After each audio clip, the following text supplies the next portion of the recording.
Les doigts calleux de Calvin Brooks s'immobilisèrent sur la dernière boucle de son lacet. Il retint son souffle. Un gémissement avait déchiré le silence de l'aube sur l'autoroute 54, quelque part entre poussière et oubli. À une vingtaine de mètres, dans le fossé de drainage, une silhouette se dessinait, un berger allemand effondré, les côtes saillantes, haletant comme un soufflet brisé. Un mot, accroché à son collier par une épingle à nourrice, flottait au gré du vent. Une écriture d'enfant, maladroite mais urgente, « S'il vous plaît, sauvez mon papa ». Le ciel encore violet semblait tourner autour de Calvin alors qu'il relisait le message, plastifié, comme si l'enfant avait prévu la pluie ou le sang. Ce n'était pas une farce. Les pattes ensanglantées et l'œil infecté de l'animal étaient bien réels. Il tomba à genoux sur le gravier, ses articulations grinçant comme sa mémoire. Le chien remua faiblement la queue comme s'il reconnaissait une aide enfin venue. Puis, plus rien. Un cri de joggeuse retentit derrière lui, la panique dans la gorge, des voitures commencèrent à ralentir, leurs feux de détresse clignotant comme des prières muettes. Laisse un j'aime si l'histoire te touche, et dis-nous en commentaire ce que tu en penses, ainsi que la ville d'où tu nous regardes. Maintenant, reprenons notre histoire. Calvin reconnut le collier tactique, marqué du sigle Lafayette PD. Une unité canine, un chien policier. Le cœur serré, il sentit remonter une mémoire qu'il aurait préféré oublier. Un soldat qu'il n'avait pas pu sauver autrefois, un frère d'armes qu'on avait laissé pourrir dans la jungle, convaincu jusqu'au bout que personne ne viendrait. Pas aujourd'hui, gronda-t-il, serrant les mâchoires. Il souleva les 40 kilos de l'animal, ses bras tremblants sous le poids, et fonça vers sa camionnette. Qui pouvait bien utiliser un chien policier mourant pour envoyer un message ? Et pourquoi Calvin avait-il cette sensation glaciale, comme si un compte à rebours venait de démarrer dans ses veines ? La clinique vétérinaire d'urgence sentait l'antiseptique et l'angoisse. Une odeur que Calvin connaissait trop bien, l'ayant respirée dans les hôpitaux de campagne pendant la guerre de Da Nang. Appuyé dans un coin de la salle d'examen, il observait Dr Lisa Hammond s'activer avec précision autour du berger allemand. Le chien n'avait pas bougé depuis qu'il l'avait posé sur la table métallique. Déshydratation sévère, œil gauche gravement infecté, lacération profonde sur les pattes, murmura la vétérinaire, ses gants tachés de sang, mais ses gestes d'une douceur chirurgicale. Ce chien a traversé l'enfer, monsieur Brooks, et je ne parle pas que du désert. Calvin déplaça son poids sur sa jambe valide, l'autre marqué à vie par l'offensive de 1968. Il avait 69 ans, pensait avoir raccroché les bottes, laissé derrière lui les missions de sauvetage. Martha, sa défunte épouse, disait toujours qu'il ne savait pas résister à un appel à l'aide, qu'il était incapable de passer devant un garage sans s'arrêter ou devant une détresse sans intervenir. 2 ans qu'elle était partie, emportée par ce foutu cancer. Mais sa voix continuait de résonner dans les recoins de sa solitude. « Il y a un tatouage ici !»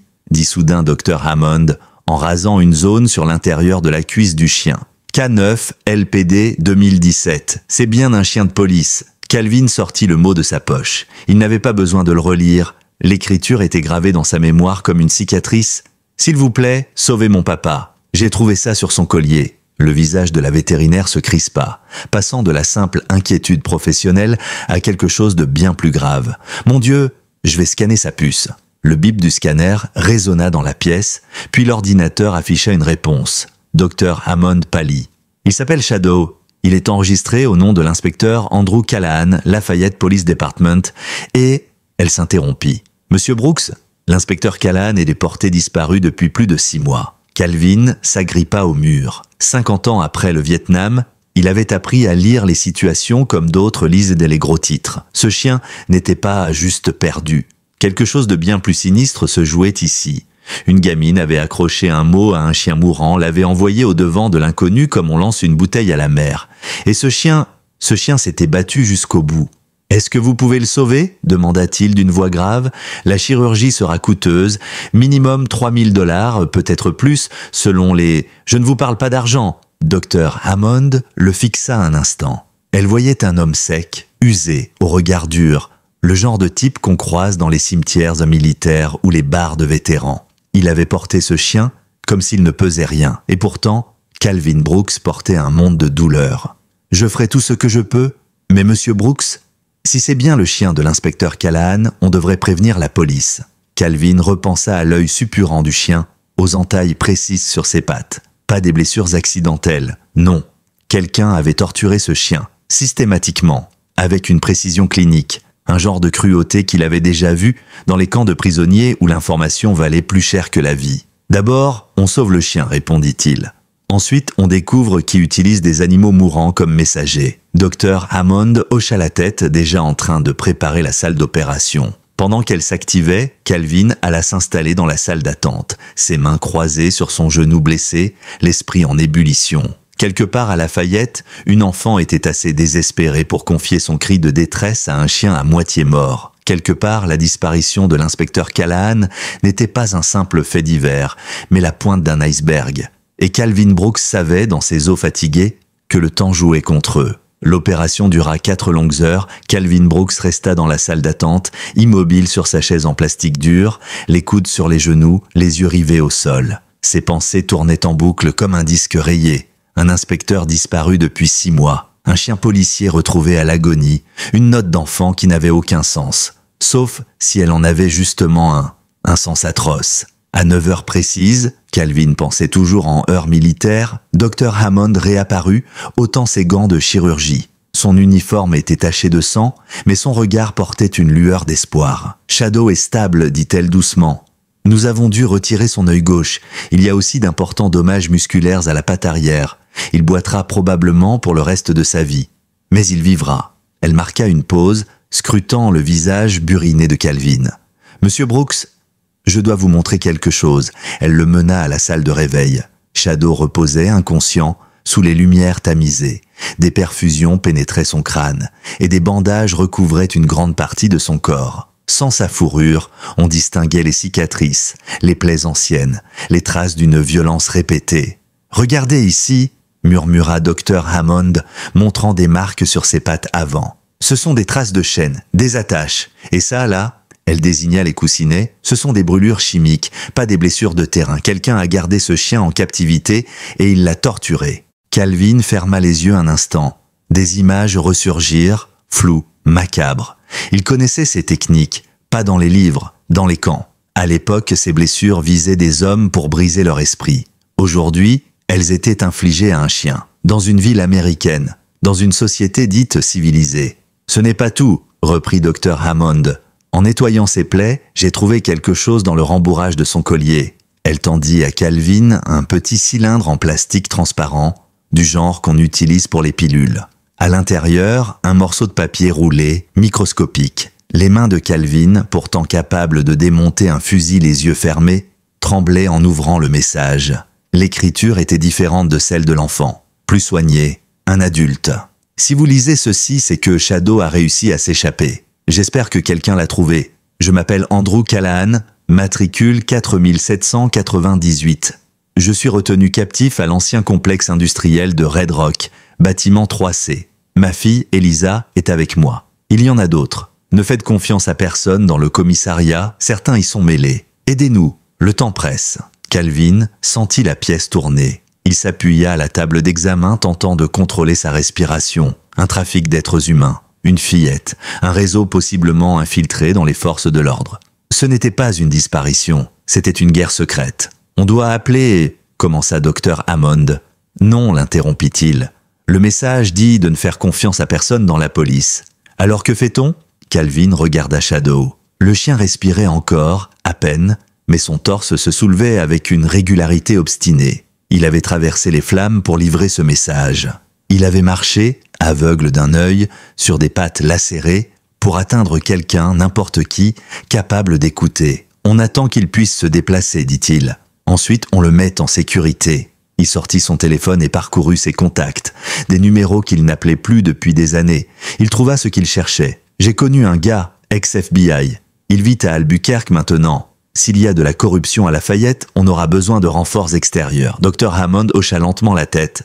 Mon service finit à 17 heures, je resterai avec lui jusque-là. Elle le regarda droit dans les yeux. Monsieur Brooks, vous êtes certain de vouloir vous impliquer là-dedans?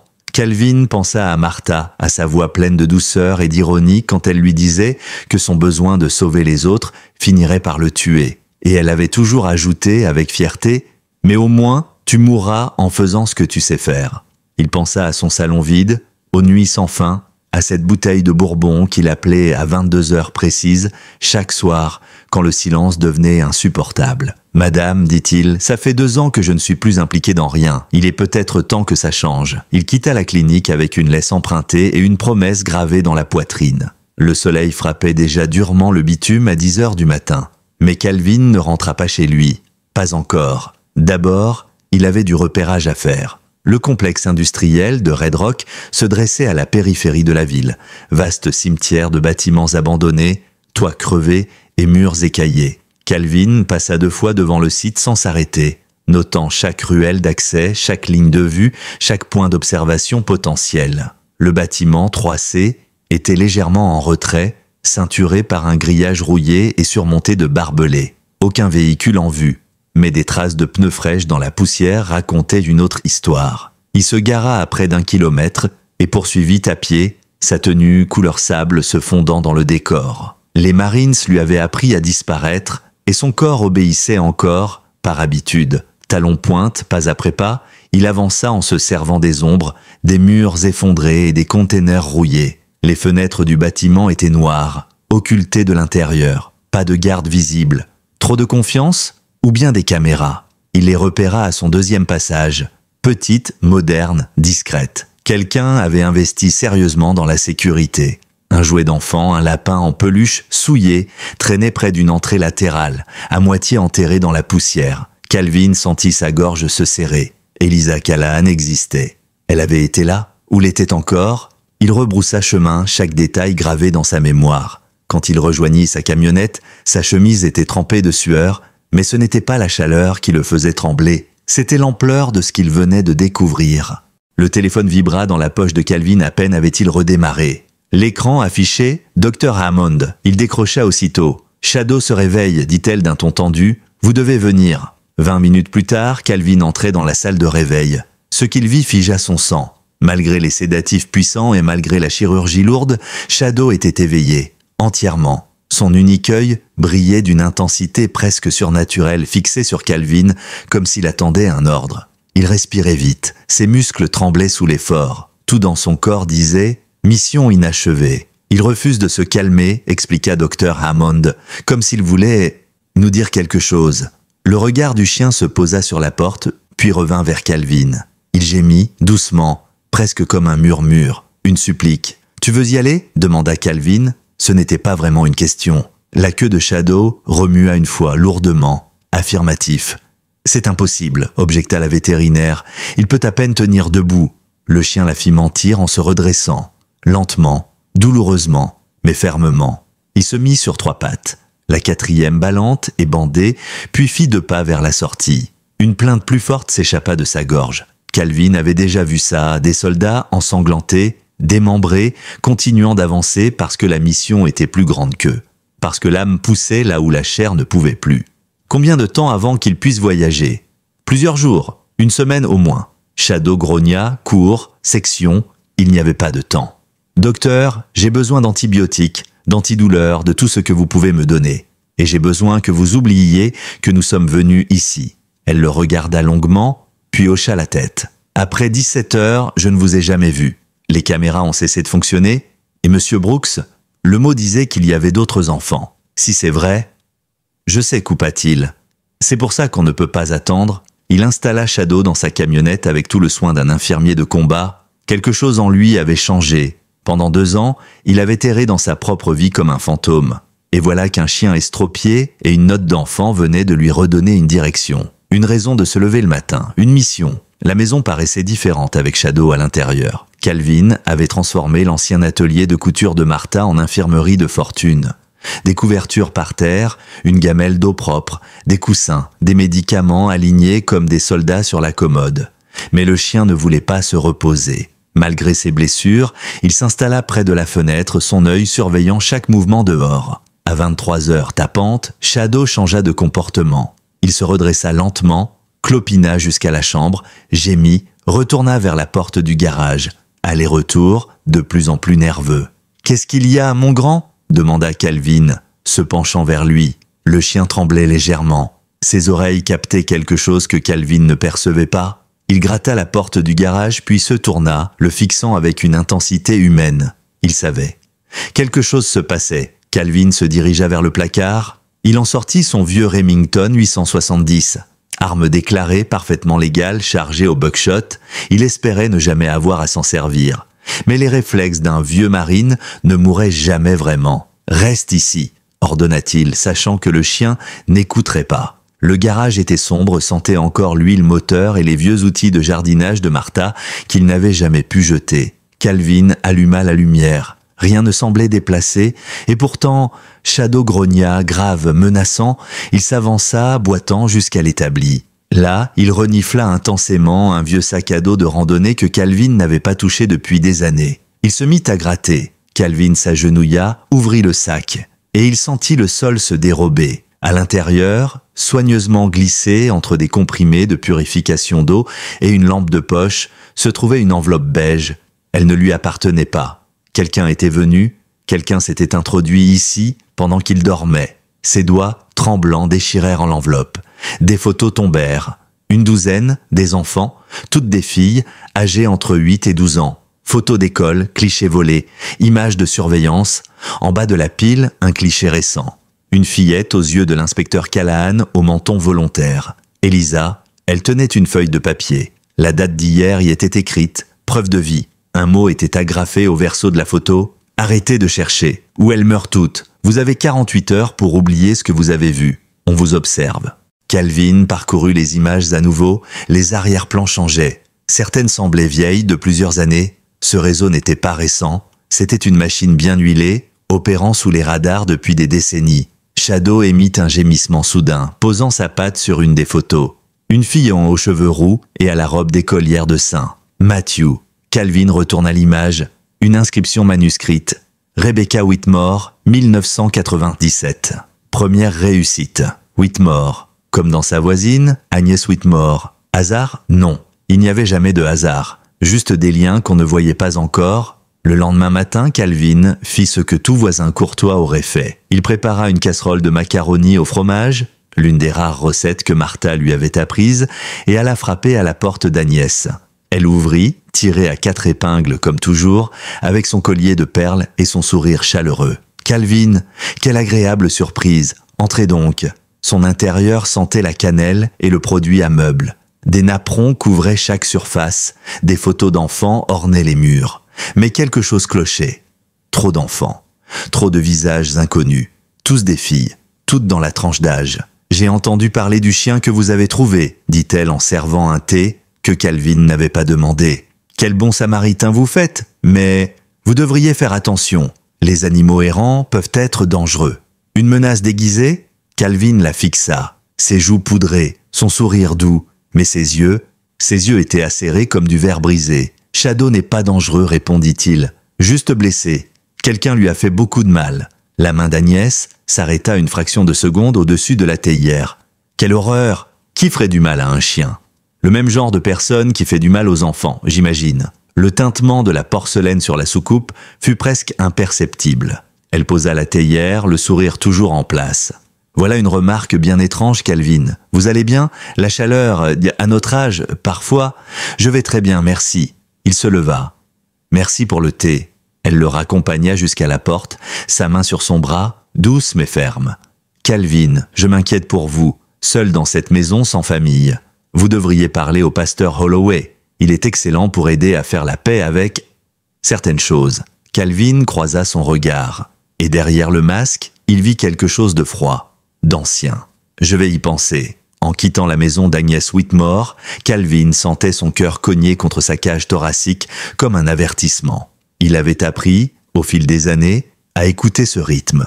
Pas celui du cœur biologique, mais l'autre, le battement de l'instinct. Celui qui signale un piège avant qu'on le voie. Celui qui vous dit quand fuir, quand frapper, quand creuser, plus loin. De retour chez lui, Shadow l'attendait près de la fenêtre, toujours alerte malgré sa faiblesse apparente. Il ne dormait presque pas, comme s'il savait que la nuit n'offrirait aucun répit tant que les enfants ne seraient pas sauvés. Calvin sortit le dossier des photos trouvées dans le sac à dos. Il les étala sur la table comme des pièces d'un puzzle macabre. Il prit un carnet vierge, traça un tableau, y nota les prénoms, les dates, les inscriptions manuscrites au dos de chaque photo, et les motifs commencèrent à émerger. Un nom revenait souvent, discrètement, comme une signature invisible.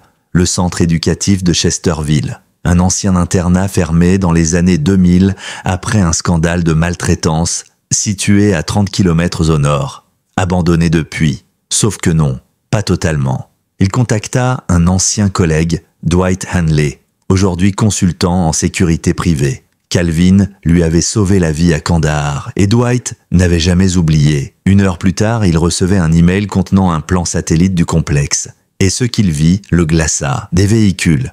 4, tous récents. 2 camions de livraison, un SUV noir et une berline beige. Aucun entrepôt désaffecté ne générait ce genre d'activité. Personne ne visitait des ruines abandonnées au milieu du désert avec ce type de régularité. À moins qu'il ne s'agisse pas de ruines. Il partagea l'image avec Shadow. Le chien grogna immédiatement. Il s'approcha, renifla l'écran, puis aboya une fois, grave. Il connaissait cet endroit. « Tu y es allé, n'est-ce pas ?» murmura Calvin. Il repensa à la lettre de l'inspecteur Callahan. Le complexe industriel de Red Rock, bâtiment 3C. Et si ce n'était qu'un poste de transit, un centre secondaire, et si le vrai lieu, celui où les enfants étaient cachés, c'était Chesterville. Il fallait vérifier, mais il ne pouvait pas y aller seul. Calvin attrapa son téléphone, hésita un instant, puis composa le numéro de celui qu'il appelait autrefois « le seul homme plus borné que moi ». « Caleb, c'est moi. J'ai besoin de toi tout de suite. » De l'autre côté de la ligne, un silence, puis une respiration pesante. « Ça fait 3 ans que t'as disparu. Et maintenant tu m'appelles comme si on s'était vu hier. C'est grave, Caleb.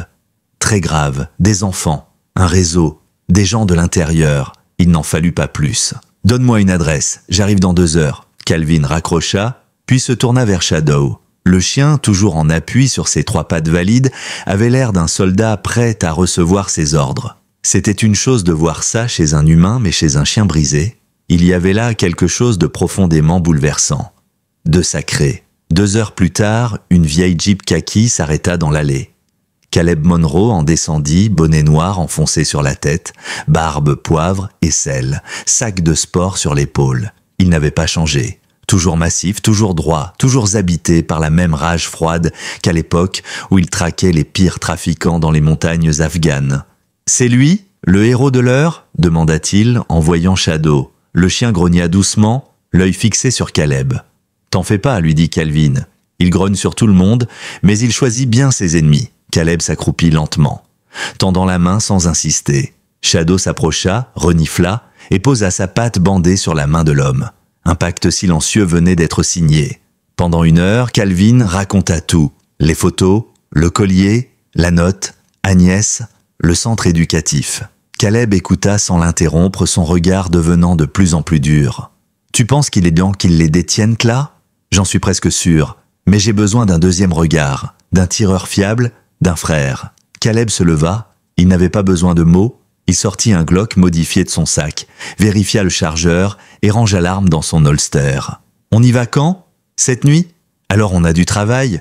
Ils préparèrent l'équipement dans un silence professionnel. Lampes torches infrarouges, gilets pare-balles, radio cryptée, caméras thermiques, jumelles, fusées éclairantes de secours. Calvin n'avait pas sorti tout ça depuis son dernier contrat privé, 3 ans plus tôt. Mais ses gestes étaient précis, automatiques. Shadow les observait sans broncher. Puis lentement, il se leva, boita jusqu'à la porte et s'assit, prêt. « Tu veux venir ?» demanda Caleb, un sourcil levé.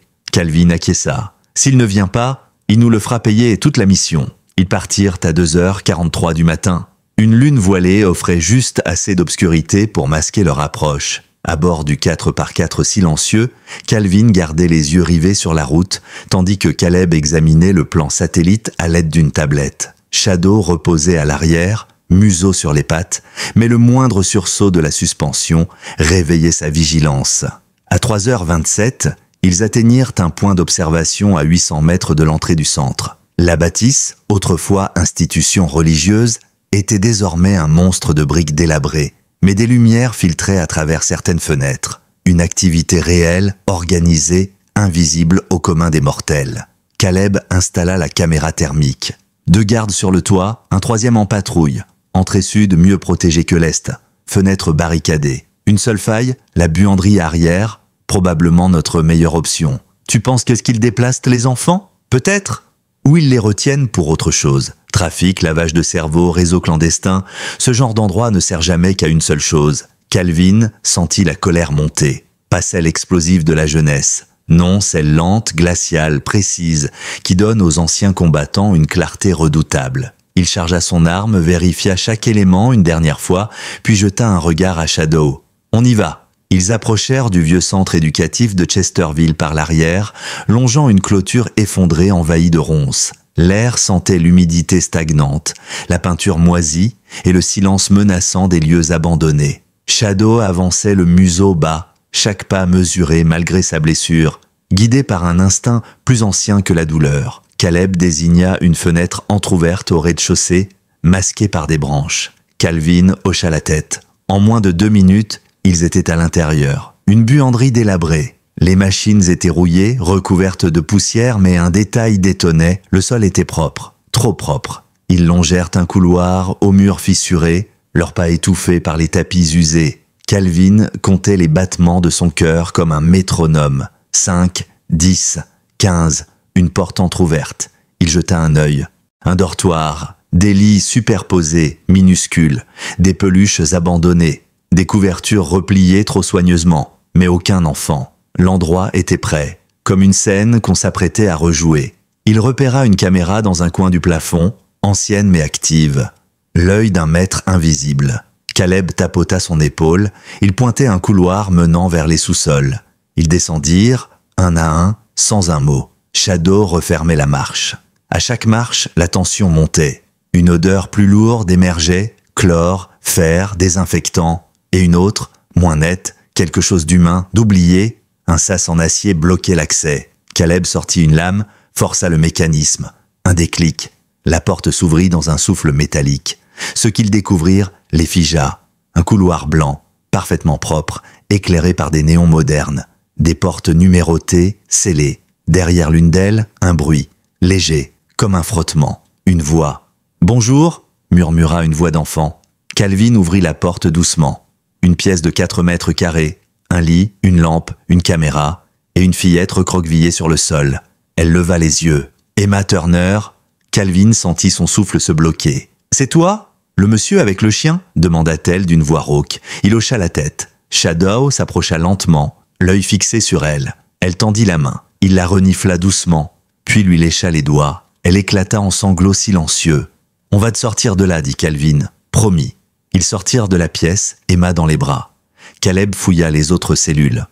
2 autres enfants, un garçon nommé Toby, une fille appelée Marissa, tous en état de choc, amaigris, mais vivants. Shadow les guida jusqu'à la sortie, ouvrant la marche avec la dignité d'un général blessé. Mais au moment de franchir la porte du sas, une alarme se déclencha. Une sirène aiguë, des pas précipités dans l'escalier. Calvin posa Emma derrière un meuble, arma son fusil. « On les protège ou on meurt ici ?» dit-il à Caleb. « Je vote pour vivre », répondit ce dernier, se postant à couvert. Des hommes armés descendirent, pas des policiers, pas des agents, des mercenaires, uniformes noirs, armes automatiques, visages masqués. Calvin en abattit un dès l'entrée, Caleb en neutralisa 2 autres d'une rafale précise. Mais ils étaient nombreux. Shadow bondit sur l'un d'eux, le plaquant au sol malgré sa patte blessée. Le hurlement de l'homme déchira le couloir. Un autre tenta de tirer, mais Shadow le mordit à la gorge avant qu'il ne puisse viser. « La sortie maintenant !» cria Calvin.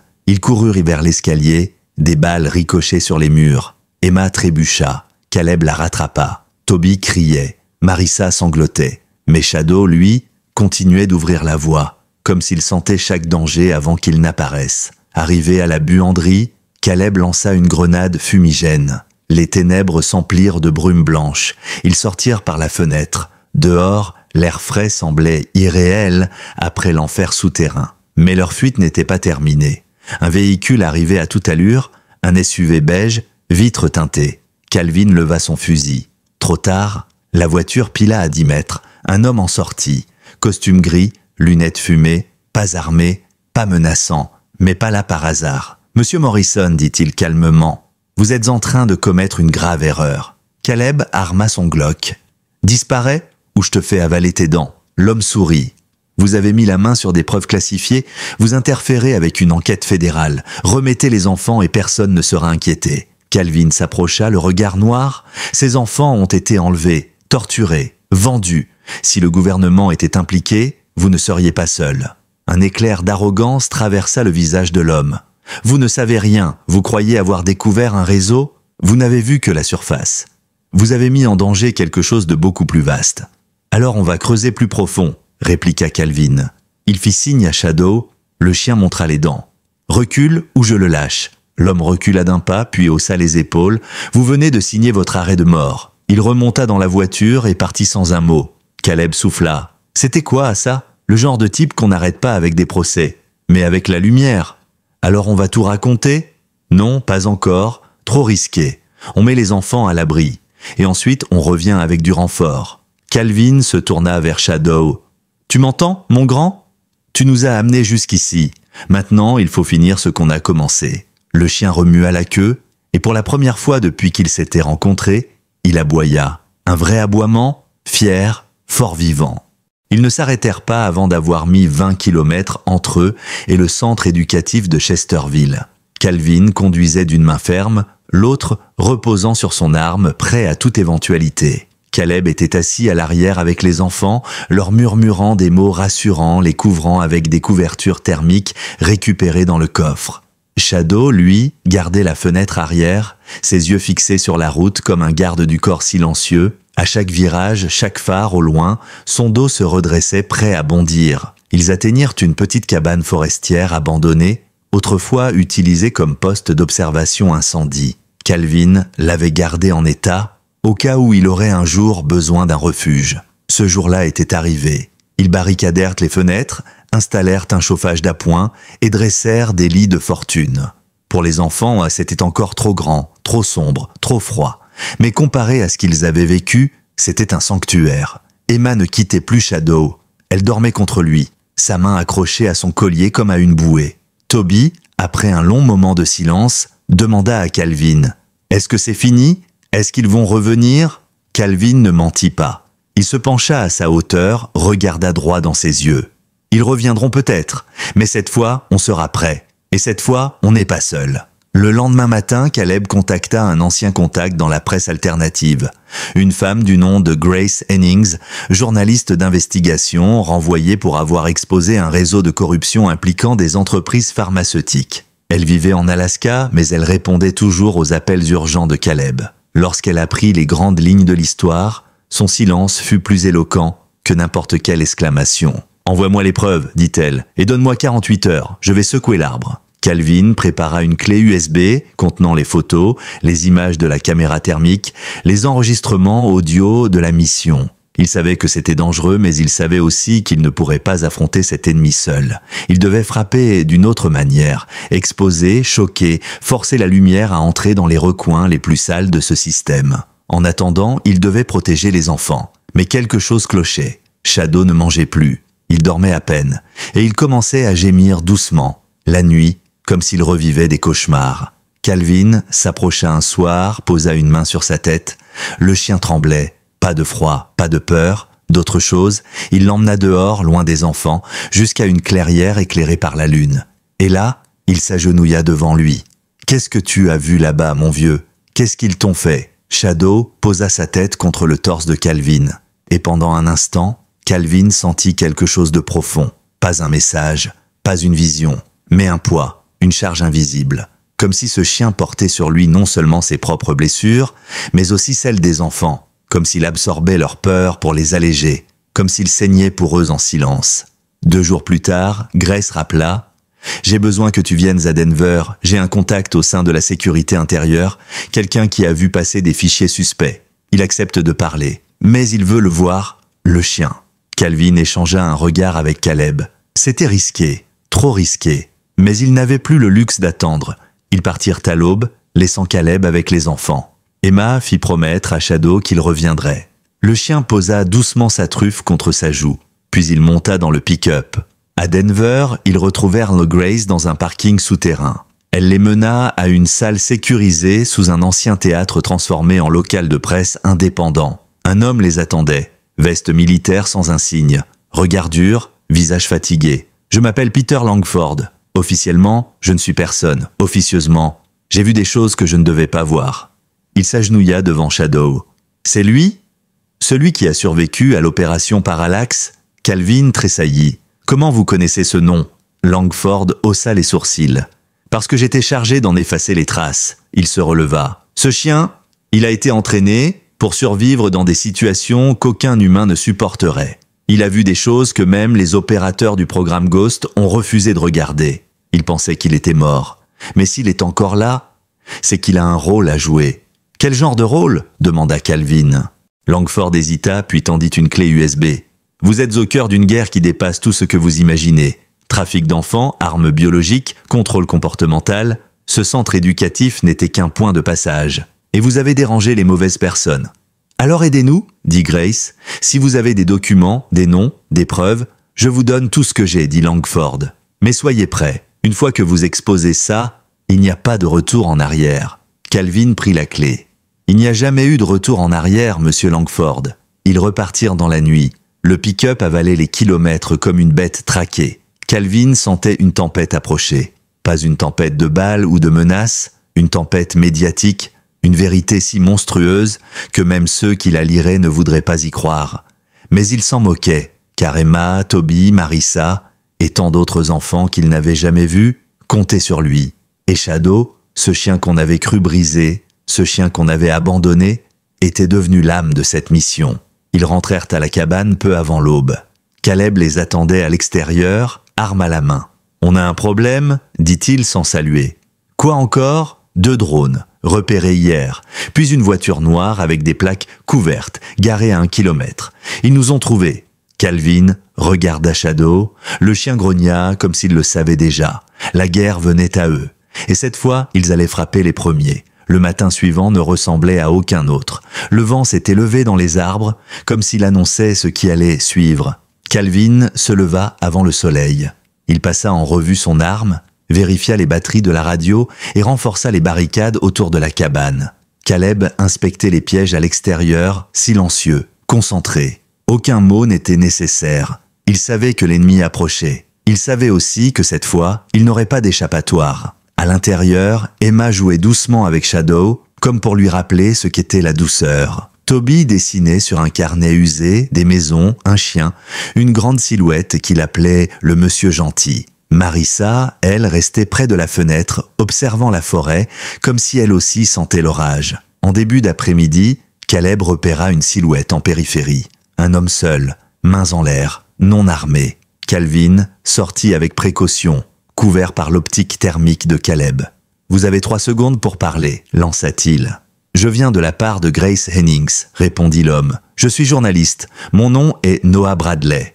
Elle m'a dit que vous auriez besoin d'un relais. » Calvin lui fit signe d'approcher lentement. Il le fouilla lui-même, trouva un enregistreur, un téléphone satellite, une caméra miniature, rien d'agressif. Mais son regard restait méfiant. « Vous êtes prête à mourir pour ça ?» lui demanda Calvin.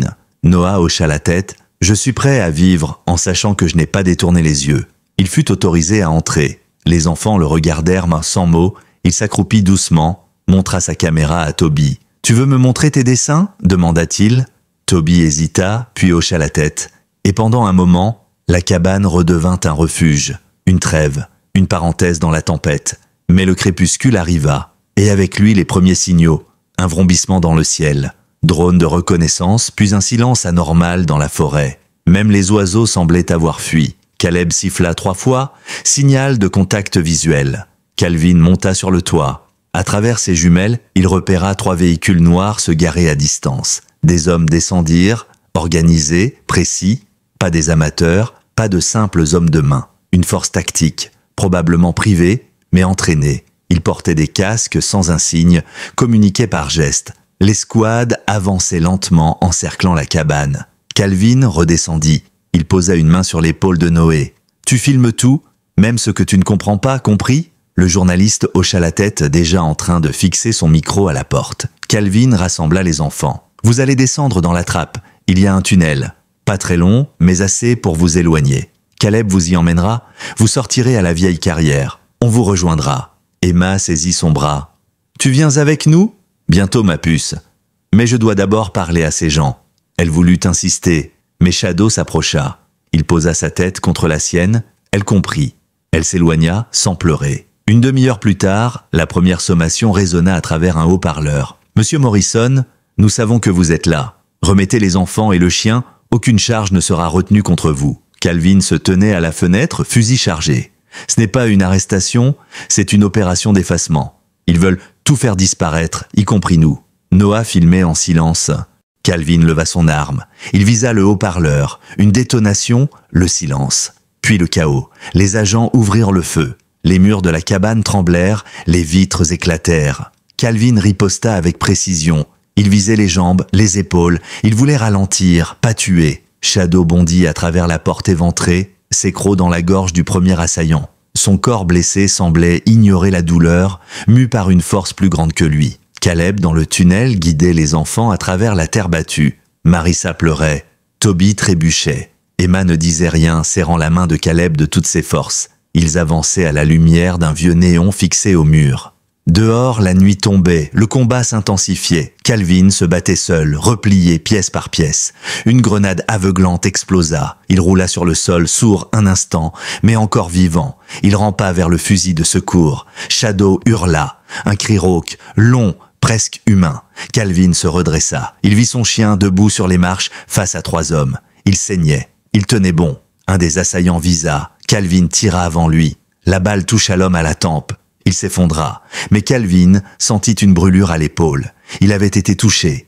Il tomba à genoux. Un 4e homme entra, fusil pointé, visage couvert. Puis, une silhouette surgit derrière lui. Noah Bradley. Il lui fracassa la tête avec un pied de caméra. Le choc résonna. L'homme s'effondra. « Ça valait chaque dollar de ce trépied, dit-il. » Calvin sourit malgré la douleur. « Aide-moi à sortir Shadow. » Ils tirèrent le chien à l'intérieur, refermèrent la trappe. Le tunnel n'était pas conçu pour eux, mais ils s'y engouffrèrent. L'explosion qui détruisit la cabane les propulsa tous les 3 au sol. La terre trembla, des pierres tombèrent du plafond du tunnel. Mais ils rampèrent, centimètre par centimètre, saignants, haletants, vivants. Ils retrouvèrent Caleb et les enfants à la sortie de la carrière. Emma courut vers Shadow. Il était vivant, mais faible. Très faible. Calvin s'écroula. Sa vision se brouilla. Mais avant de perdre connaissance, il entendit Noah murmurer à son micro. « Ici le journaliste Noah Bradley. Je viens d'assister à la tentative d'exécution de témoins et d'enfants protégés par des anciens militaires. Si vous entendez ça, sachez que le gouvernement ne contrôle plus rien. » Puis, le noir. Lorsque Calvin ouvrit les yeux, il ne vit d'abord que des formes floues, des ombres indistinctes. Puis peu à peu, une lumière froide, blanche, l'aveugla. Une douleur sourde pulsait dans son épaule. Il voulut bouger, mais son bras était immobilisé. Une silhouette apparut au-dessus de lui, douce mais concentrée. Une femme en blouse grise. « Ne bougez pas, murmura-t-elle. Vous avez perdu beaucoup de sang, mais la balle est ressortie. On vous a recousu avec ce qu'on avait. Vous avez eu de la chance. » Il fronça les sourcils. « Où ? On est où ? En sécurité pour le moment. » Il voulut parler, mais la fatigue l'écrasa à nouveau. Il s'évanouit. Lorsqu'il se réveilla pour de bon, il était allongé sur une couchette dans un grand garage transformé en infirmerie improvisée. Caleb était là, accroupi contre le mur, la mâchoire serrée. Shadow, couché au pied de la couchette, ouvrit un œil fatigué mais fidèle. Les enfants étaient là aussi, plus loin, installés sur des matelas, Emma blottie contre Marissa. « Combien de temps ?» demanda-t-il. « 2 jours, répondit Caleb. « Tu as eu de la fièvre, mais t'es solide. » Où était Noah ? Il est parti dans la nuit avec le disque dur. Il a promis de tout diffuser. D'après lui, les serveurs sont répartis dans 3 pays. Ils ne pourront pas tout effacer. Et apparemment, on a déjà fait du bruit. Il sortit un vieux téléphone satellite, le plaça devant Calvin. Regarde, l'écran montrait un extrait d'un journal indépendant, un enregistrement brut, sans montage, de la tentative d'assaut contre la cabane. Des voix paniquées, des coups de feu, le visage ensanglanté de Calvin. Et surtout, l'image de Shadow debout entre les enfants et les assaillants, tenant sa position comme un gardien d'un autre monde. Ils ont appelé ça « le chien de la vérité ». Calvin ferma les yeux un instant. Il inspira profondément. « Ils ne vont pas laisser passer ça. »« Non », confirma Caleb. « Et c'est pour ça qu'on ne va plus se cacher. » Cette nuit-là, ils tinrent une réunion dans un ancien atelier mécanique reconverti en salle d'opération clandestine. Des visages s'étaient joints à eux. Des anciens militaires, des infirmières, d'anciens agents fédéraux, tous réveillés par les images. Des hommes et des femmes qui avaient vu trop de choses se faire dans le silence. Un homme d'une cinquantaine d'années, barbu, ancien du renseignement, parla le premier. Ce que vous avez mis à jour, c'est plus qu'un réseau. C'est une structure, un système entier conçu pour expérimenter, briser, reformater. Des enfants sont utilisés pour des programmes de conditionnement avancés. On parle de déshumanisation contrôlée, de manipulation neurochimique. Le chien que vous avez, c'est un miracle qu'il ait survécu. Une femme, ancienne pilote de drone, montra des images satellites. 3 autres centres comme celui de Chesterville identifiés. Alaska, Oregon et une base désaffectée au Nouveau-Mexique.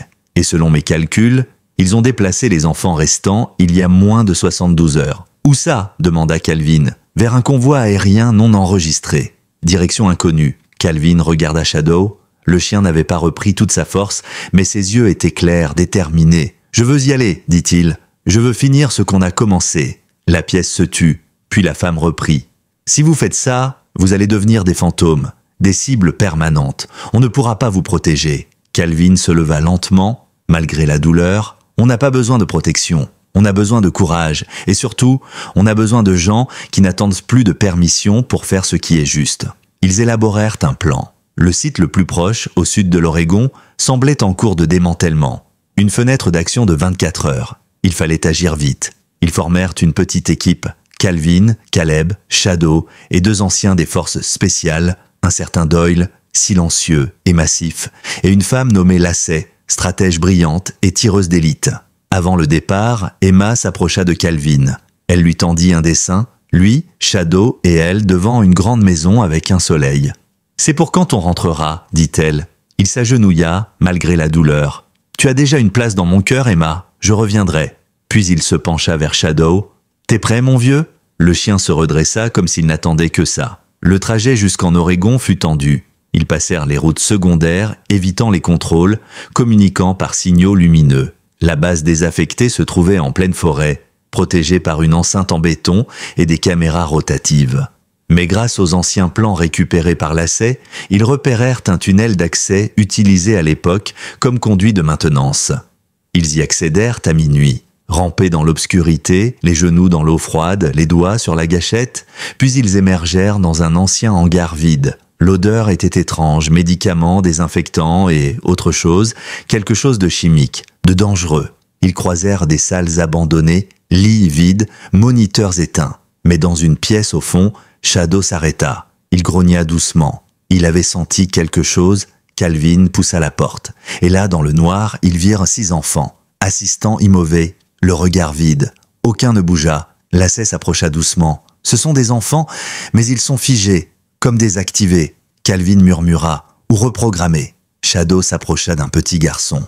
Il le renifla. Puis, contre toute attente, il se coucha doucement à côté de lui, posant sa tête sur ses jambes. Et quelque chose changea. Le garçon cligna des yeux, puis il commença à pleurer. D'un coup, comme si le barrage avait cédé. Calvin comprit. Ils sont encore là, derrière ce mur. Et Shadow, il peut le faire tomber. Un hurlement d'alarme retentit soudain. Il n'était plus seul. La sirène stridente résonnait à travers toute la base comme un cri métallique inhumain. Les enfants se recroquevillèrent, certains hurlèrent, d'autres se figèrent à nouveau, l'esprit replongé dans un état de panique appris, conditionné. Calvin tourna sur lui-même, cherchant d'où venait l'alarme. Lacey verrouilla la porte pendant que Doyle installait une barrière de fortune avec des casiers métalliques. Shadow, lui, était resté couché près du petit garçon qui pleurait encore. Il léchait son front doucement, méthodiquement, comme s'il savait que la clé n'était pas la violence, mais le contact, le vivant, l'espoir. « Il faut les sortir d'ici, dit Calvin, tout de suite. Ils sont trop nombreux, répondit Lacey. Et si on les pousse trop vite, on risque de les faire disjoncter. Alors Shadow les guidera. » Il regarda le chien puis les enfants. « Shadow, montre-leur le chemin. » Le berger allemand se leva lentement. Il fit un pas, se retourna. Un enfant le suivit, puis un autre. Comme s'il comprenait que ce chien-là n'était pas comme ceux qu'ils avaient connus dans ce cauchemar. Ce chien n'obéissait à aucun ordre cruel. Il obéissait à sa propre lumière. Mais la porte explosa. Une charge creuse, une pluie de métal. Caleb tira le premier, 2 coups nets. 2 silhouettes ne tombèrent. Des hommes en uniforme noir, visières opaques. Ils avançaient sans mots, sans sommation, comme des machines. Lacey se plaça en couverture, tirant en rafales courtes, précises. Doyle, quant à lui, se transforma en mur vivant, tenant sa position sans bouger d'un pouce. Calvin cria « Sortez-les, je couvre l'arrière ». Lacey attrapa les premiers enfants. Shadow restait devant eux, avançant lentement, vérifiant chaque coin de couloir. À chaque tournant, il s'arrêtait, regardait en arrière. Il attendait, il les guidait, non pas comme un chien dressé, mais comme un survivant, un éclaireur revenu des ténèbres. Ils traversèrent les couloirs comme une colonne fantôme. Au-dessus d'eux, les haut-parleurs diffusaient des messages cryptés, en boucle. Une voix synthétique répétait des mots sans sens pour les enfants, mais qui glaçaient le sang des adultes.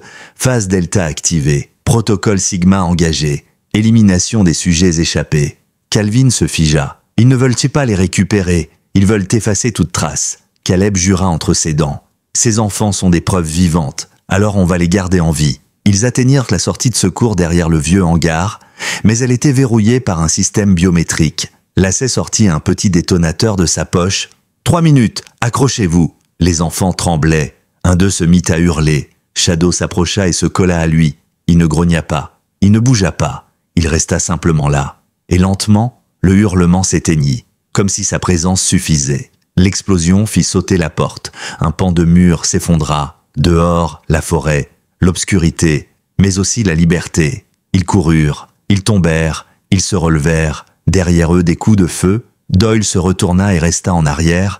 Il tira une grenade fumigène, puis disparut dans la brume. On ne le revit plus. Lacey entraîna les enfants vers le vieux pick-up caché sous des branchages.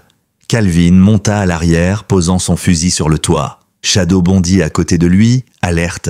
Caleb démarra sans attendre. Le moteur toussa, mais démarra. Ils foncèrent à travers les chemins boueux, les phares éteints. À la radio, un appel codé résonna. Unité Sigma perdue, cible alpha non neutralisée, extraction requise. Répète, extraction requise. Calvin grimaça. Ils vont envoyer des hélicos. On a un plan pour ça, répondit Caleb. Ou plutôt, on a un ancien pilote qui doit encore se souvenir comment voler avec les yeux fermés. Ils prirent la direction d'un petit aérodrome abandonné, utilisé autrefois pour des vols de brousse.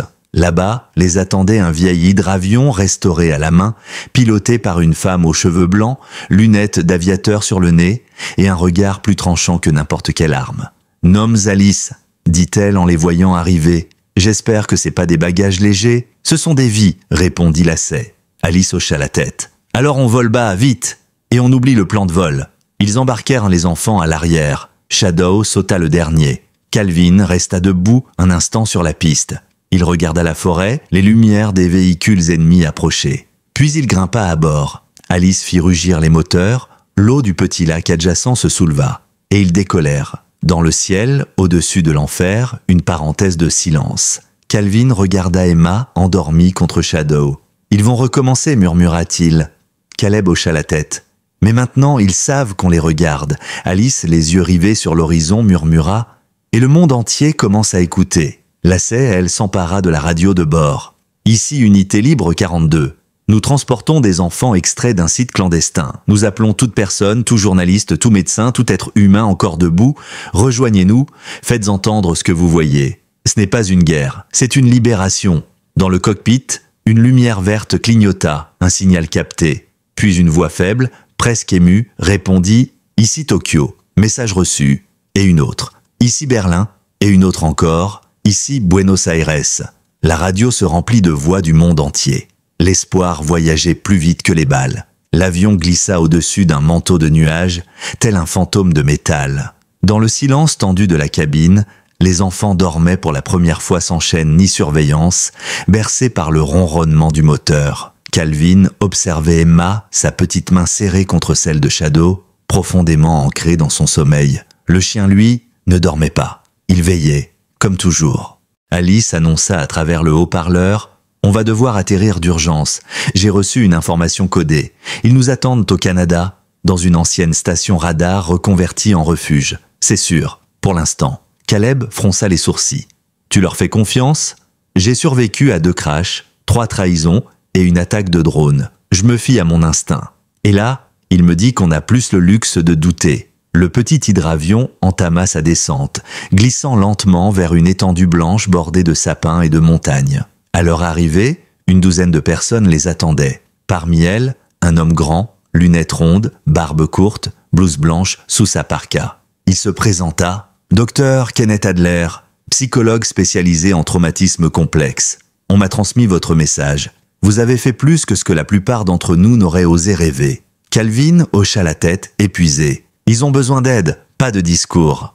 Et ils en auront. » Des tentes chauffées furent montées, des lits, des repas chauds, pas de questions inutiles, pas de paperasse, juste des gestes simples, humains. Certains enfants commencèrent à parler. D'autres restaient dans leur silence. Shadow passait de l'un à l'autre. Il semblait sentir où l'attention était la plus nécessaire. Il offrait sa chaleur, sa présence, comme une lumière dans un couloir trop longtemps obscur. Le docteur Adler expliqua à Calvin « Ce chien, il n'est pas seulement un survivant. Il est un catalyseur, un miroir inversé. Il porte les mêmes cicatrices que ses enfants, mais il a choisi de ne pas mordre. Il a choisi de protéger. » Calvin s'assit, le regard lourd. « Ils vont venir. Oui, et nous serons prêts. » Mais l'ennemi n'était pas celui qu'ils attendaient.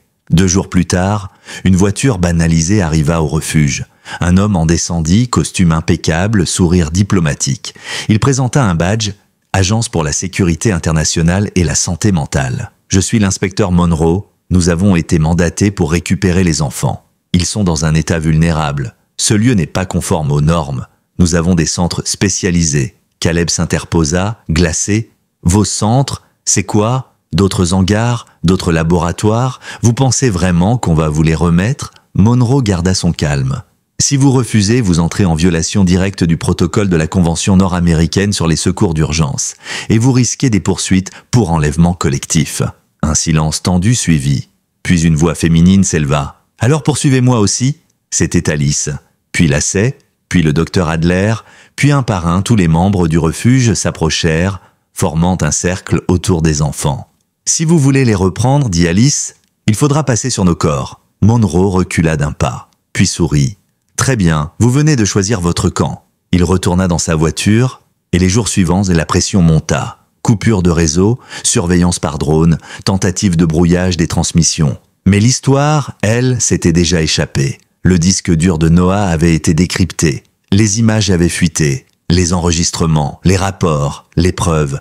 Des chaînes télévisées du monde entier en parlaient. Les visages des enfants n'étaient pas montrés, mais leurs voix, leurs dessins, leur silence, tout cela parlait bien plus fort que n'importe quelle déclaration politique. Et puis, un miracle inattendu. L'armée canadienne, officieusement, fit savoir qu'aucune intervention ne serait tentée. Officieusement, des soldats en repos vinrent déposer des vivres. Officieusement, un centre médical universitaire proposa son aide. Officieusement, le gouvernement détourna les yeux.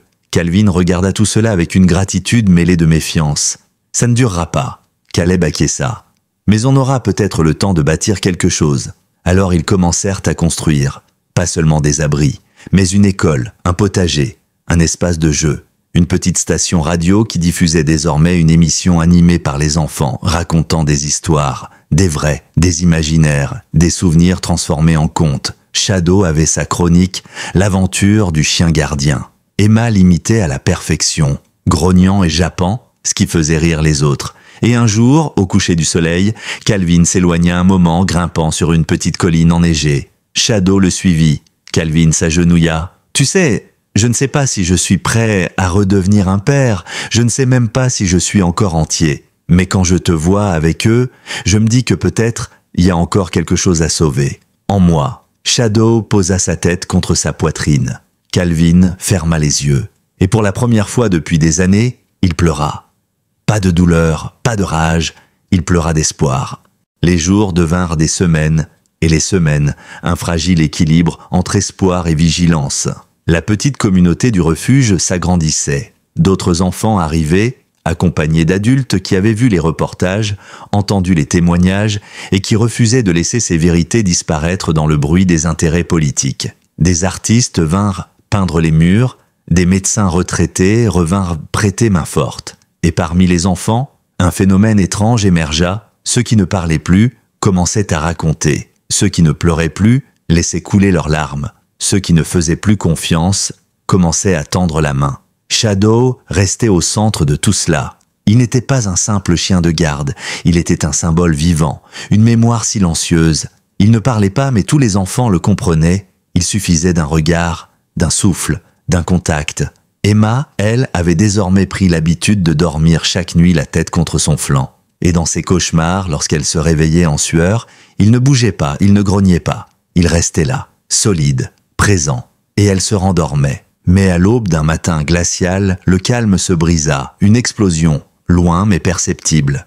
Puis une coupure d'alimentation. Le refuge se retrouva plongé dans un silence étrange, seulement troublé par le crissement du vent sur la neige. Caleb surgit dans le bureau de Calvin, téléphone satellite en main. Il y a eu une frappe sur un hôpital qui nous avait soutenus. C'est flouté dans les médias, fuite de gaz. Mais on sait ce que ça veut dire. Ils commencent à éliminer les témoins. Et ils vont revenir pour nous.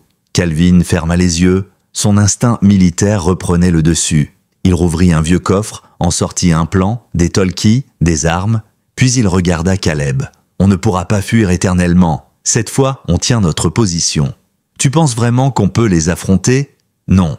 Mais je pense qu'on peut leur faire comprendre que s'ils avancent encore d'un pas, ce sera en pleine lumière. Cette fois, on expose tout, en direct. Ils activèrent une chaîne de diffusion cryptée. Une caméra fut montée sur un pylône de fortune. Alimentée par des panneaux solaires, elle diffuserait chaque seconde de ce qui allait suivre à des centaines de journalistes indépendants dans le monde. Une faille dans leur invisibilité, une ouverture volontaire. L'ACEI, revenu entre-temps, apporta une dernière information. J'ai infiltré un ancien satellite militaire désactivé. On peut faire sauter leur centre de commandement. Pas physiquement, mais on peut désactiver les données. Leur dossier, leur fichier, c'est une cyberfrappe. Et elle est prête. Calvin prit une profonde inspiration. Alors on appuie sur le bouton. À midi, heure locale, le flux fut activé. Des dizaines de milliers de connexions s'y branchèrent dans l'heure. Sur un écran noir, une phrase apparut. Ce que vous voyez est réel. Puis les images défilèrent. Les enfants, le refuge, les visages, le silence. Shadow au centre. Des flashbacks, montés rapidement, des premiers sauvetages, des cicatrices, des regards, puis Davgari, le bruit des rotors, un hélicoptère, puis 2, puis 5, une silhouette dans les airs. Des hommes en rappel, et le monde entier regardait. Calvin, en gilet pare-balles, se plaça devant les enfants, Emma à ses côtés, Shadow devant eux. Les soldats touchèrent le sol. Mais au lieu de foncer, ils s'arrêtèrent. Ils regardaient les caméras, et parmi eux, l'un baissa son arme, puis un autre, puis tous. Une voix retentit dans le haut-parleur. Nous avons reçu les images. Ordre annulé. Opération suspendue. L'équipe de soldats recula. Puis l'un d'eux, le casque en main, s'approcha de Calvin. Il tendit une clé USB. Ce que vous avez vu n'est qu'une partie. Ceci, c'est tout le reste. Calvin prit la clé, puis regarda le ciel. La guerre était peut-être terminée, mais la reconstruction, elle, ne faisait que commencer. Le soir même, autour d'un feu improvisé, Emma demanda à Calvin « Tu crois qu'ils reviendront ?» Il répondit sans détour. « Ils reviendront toujours, sous d'autres formes, d'autres visages, mais maintenant, on saura les voir. » Elle hocha la tête. « Et Shadow ?» Il regarda le chien, couché entre eux, les oreilles en alerte malgré la fatigue. « Lui, il sera toujours là. » Les jours suivants furent ceux du deuil, mais aussi de la transmission. Le refuge, désormais reconnu officiellement comme un centre d'accueil et de guérison, était devenu un symbole mondial. Journalistes, avocats, médecins, enseignants, bénévoles, tous affluaient. Mais ce n'était pas une attraction, c'était un sanctuaire. Les enfants, lentement, racontaient ce qu'ils avaient vécu. Pas à la télévision, pas pour des audiences, pour eux, pour se libérer. Et ce qu'ils disaient était plus fort que tout dossier classé top secret. Ils racontaient les chambres sans fenêtres, les tests à répétition, les ordres donnés sans émotion par des hommes au visage couvert. Ils racontaient les chiens qu'on leur faisait craindre, les hurlements étouffés, les réveils sans savoir quel jour on était. Mais, à chaque récit, il y avait aussi Shadow. Dans un dessin, un mot, un geste, parfois juste un merci murmuré à son oreille. Le chien avait sauvé bien plus que des vies. Il avait réparé des âmes. Emma, elle, avait changé. Elle riait à nouveau. Elle dessinait. Des paysages, des oiseaux, des visages, mais surtout, elle dessinait Shadow, des centaines de fois, dans toutes les positions possibles, comme si elle refusait d'oublier un seul détail de celui qui l'avait protégée lorsque plus personne ne le faisait. Un soir, alors qu'un feu crépitait sous un ciel clair, elle s'approcha de Calvin avec un petit carnet. « C'est notre histoire, dit-elle. Tu veux dire celle de nous tous ? Oui, mais surtout celle de Shadow, parce que c'est grâce à lui qu'on s'est trouvés. Il feuilleta le carnet. Il y avait tout. Le premier jour, la cage, le labyrinthe, la fuite, le refuge, les soldats, les visages, les mains, les regards. Chaque page vibrait d'émotion. Chaque trait semblait gravé avec la force du souvenir et la tendresse de la survie. « Tu devrais le publier, dit-il. Je veux que tu le gardes, parce que toi aussi t'étais là. Et t'as jamais reculé. » Il la serra contre lui. Longtemps. Il ne dit rien. Il n'y avait rien à dire. Juste être là. Mais une ombre planait encore. La clé USB remise par le soldat contenait plus que ce qu'il pensait. Des noms, des lieux, des schémas, des liens entre des institutions, des laboratoires, des politiciens, des programmes actifs, d'autres enfants. Un conseil fut réuni. Dr Adler, Alice, Lacey, Caleb et 2 journalistes d'investigation qui avaient rejoint le camp. La question était simple. Que faire? Calvin prit la parole. On ne peut pas tout affronter, mais on peut tout révéler. Laissez le monde décider. Un consensus fut trouvé. Une publication globale, synchronisée, accompagnée d'un manifeste signé par les enfants eux-mêmes, ceux qui savaient écrire, et les autres par leurs empreintes de main. Un message au monde, nous avons été oubliés, mais nous sommes vivants, et nous ne voulons plus jamais être réduits au silence. Le 12 mars à 18h, tous les grands journaux du monde reçurent les fichiers. Pas un seul ne refusa. Pas cette fois, les réactions furent immédiates. Arrestations, démissions, fermetures d'installations, manifestations, des pays entiers exigèrent des comptes. Et dans chaque mobilisation, une pancarte revenait, presque toujours, un dessin d'un chien, avec les mots « loyal jusqu'au bout ». Et pourtant, l'histoire ne s'arrêta pas là. Une nuit, alors que tout semblait enfin retomber, Shadow ne se leva pas pour sa ronde habituelle. Emma le trouva endormi, paisible, la tête entre les pattes. Il respirait encore, mais lentement. Trop lentement. Calvin, vite. Le vétérinaire du refuge, alerté, posa doucement une main sur son flanc. Il est fatigué, très fatigué. Ce chien a tenu plus longtemps que n'importe quel autre n'aurait pu le faire. Mais son cœur... Emma s'effondra en larmes. Calvin la prit dans ses bras. « Il nous a tout donné, dit-il. Alors maintenant, on va lui donner ce qu'il mérite. La paix. » Ils installèrent un lit à côté du sien. Emma y passa la nuit, sans bouger. Shadow ne bougea pas non plus. Il ne souffrait pas. Il attendait. Au matin, juste avant l'aube, il releva la tête une dernière fois. Il regarda Emma, puis Calvin, puis le ciel. Et il s'éteignit, en silence, sans plainte, avec dignité. Ils l'enterrèrent au pied du grand chêne, au centre du refuge. Une pierre blanche, simple, fut posée. Shadow, gardien des âmes, frère d'Emma, lumière dans l'ombre. Les enfants déposèrent des dessins, des jouets, des mots. Personne ne parla. Tout le monde savait, mais même mort, Shadow n'avait pas disparu. Chaque nuit, Emma rêvait de lui. Et dans chaque rêve, il courait, libre, serein, heureux. Calvin, lui, continua à veiller. Mais son regard avait changé. Il n'était plus celui d'un homme qui se battait. C'était celui d'un homme qui bâtissait. Une école, une communauté, un futur. Et Shadow, quelque part, veillait encore, 3 ans plus tard. Le refuge n'était plus un refuge. C'était devenu un village, une communauté, un lieu où l'on venait de partout, pas seulement pour guérir, mais pour apprendre comment vivre autrement. Des familles y avaient élu domicile. Des enseignants y avaient bâti une école à part entière, des agriculteurs, des médecins, des artistes, tous avaient apporté un fragment de ce que Shadow leur avait inspiré. La protection sans condition, la loyauté, la constance. Le nom officiel du lieu était désormais Camp Hollow Creek. Mais les enfants l'appelaient toujours la maison de Shadow. Emma, du haut de ses 14 ans, était devenue une jeune fille calme, ancrée, curieuse. Elle tenait une chronique hebdomadaire dans une émission radio communautaire. Son sujet préféré? Les histoires de chiens qui sauvent des vies. Et elle terminait toujours par la même phrase « Certains kéros ne parlent jamais, mais ils n'ont jamais besoin de le faire. » Calvin, lui, continuait de veiller, non plus en tant que soldat, mais comme fondateur, pilier, père de substitution. Il avait laissé pousser ses cheveux gris, acceptant les années comme des cicatrices d'honneur. Il gardait toujours sur lui un vieux médaillon, avec à l'intérieur une photo d'Emma et une de Shadow, prise juste avant l'attaque finale. Et puis, il y eut ce jour-là. Un matin d'été, une voiture s'arrêta devant le portail, une femme en descendit, petite, carrée, la cinquantaine. Elle tenait dans ses bras un chiot, un berger allemand, de quelques mois, les oreilles encore trop grandes pour sa tête. Elle demanda à voir Emma. Quand la jeune fille arriva, la femme lui tendit une lettre. Il appartenait à Shadow. Il devait être transmis à celle qu'il avait choisie. Emma ouvrit la lettre, L'écriture était tremblante, ancienne. C'était celle du vétérinaire militaire qui avait récupéré Shadow à sa sortie du programme.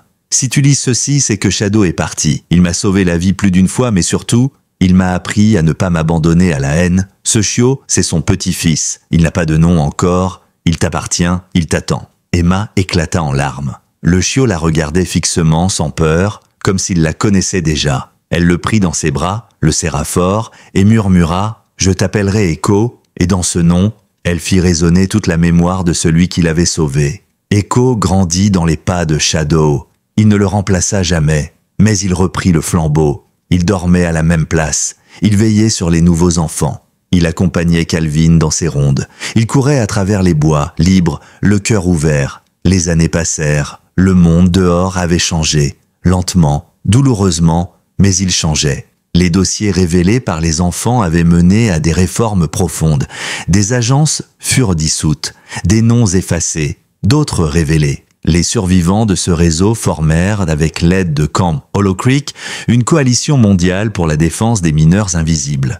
Des protocoles furent changés, des systèmes surveillés, des enfants retrouvés. Tout avait commencé avec un chien que personne ne voulait garder. Et tout s'était transformé en une chaîne d'actions, de décisions, de silences brisés. À la veille du 10e anniversaire de la libération du premier groupe d'enfants, une cérémonie fut organisée au centre du village. Une grande pierre fut installée, sur laquelle étaient gravés les noms de tous les enfants sauvés, des adultes qui avaient veillé sur eux, et, tout en haut, un seul prénom, isolé, Shadow. Emma, désormais adulte, prononça un discours. « J'ai grandi dans l'ombre. Mais l'ombre n'est pas toujours synonyme de peur. Parfois, c'est le lieu où naît la force, la patience, le courage. Et Shadow était cette ombre-là. Il n'a jamais cherché à briller. Il n'a jamais aboyé pour se faire entendre. Il est juste resté, jusqu'au bout. Un silence s'installa. Puis une centaine d'enfants, anciens et nouveaux, levèrent dans le ciel des lanternes, chacune portant un mot, merci, paix, fierté, guérison, courage. Et pendant un instant, le ciel au-dessus de Hollow Creek sembla s'illuminer comme un souvenir vivant. Calvin, les yeux humides, posa une main sur l'épaule d'Emma. « Il serait fier de toi. » Elle sourit. « Il me l'a déjà dit, pas avec des mots, mais je l'ai entendu quand même. » Puis elle se tourna vers Echo, couché à ses pieds. « Et maintenant, c'est à toi de veiller. » Le jeune chien leva la tête, tendit les oreilles, puis se leva. Et dans son regard, il y avait l'écho fidèle d'un cœur ancien. Un cœur qui, même après avoir cessé de battre, continuait de faire battre ceux des autres.